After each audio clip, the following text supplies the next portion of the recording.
Hey everyone, Effie here. Today I'm going to show you a stamping tutorial using our Rose Labels 9x12" photopolymer set. I'm going to be making stickers, so I'm going to use some label paper. It's matte label paper.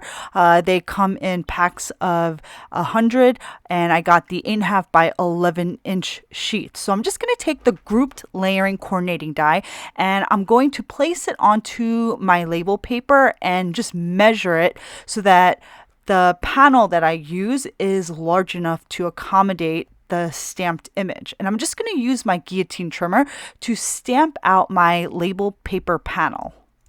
Next, I place the panel into my original size MISTI, and then I'm going to take the first solid layer of our Rose Label stamp set, and I'm going to place it onto the panel. Then I'm going to close the door of the MISTI to pick up the stamp, and then I'm going to ink up this stamp using our Peach Blossoms dye ink. I actually double stamped this because the first time the ink was, or the stamping was not the smoothest, and it's because I need to re-ink my stamp pad.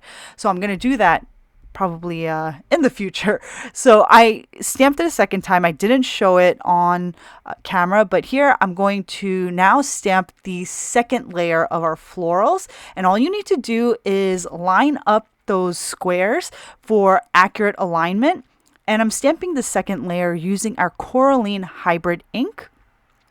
Once I've stamped the second layer, I'm going to go ahead and line up the third stamp. And here you can see I'm trying to align this layer by lining up the squares within the image. And these are clear stamps, so you can see right through the stamp to line everything up. For this third layer, I'm going to stamp this in our Coral Cavern dye ink. And this I actually stamp about 2 or 3 times because I wanted to get a deeper shade of this rusty orange or red onto my panel. Once I finish stamping that third layer, I'm going to go ahead and stamp the first layer of the foliage layers. This is the most solid layer. There are 2 foliage layers, and this is the most solid layer. And I'm going to stamp this using our Soft Garden dye ink.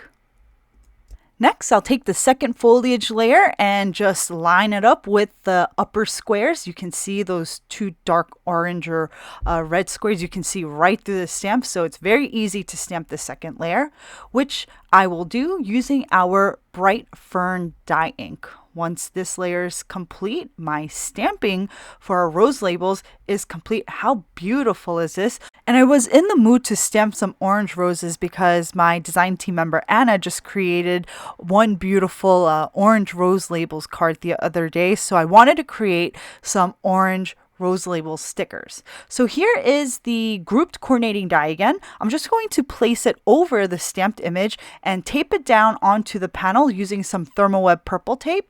Next, I place it into my die cutting sandwich and then ran the sandwich through my die cutting machine.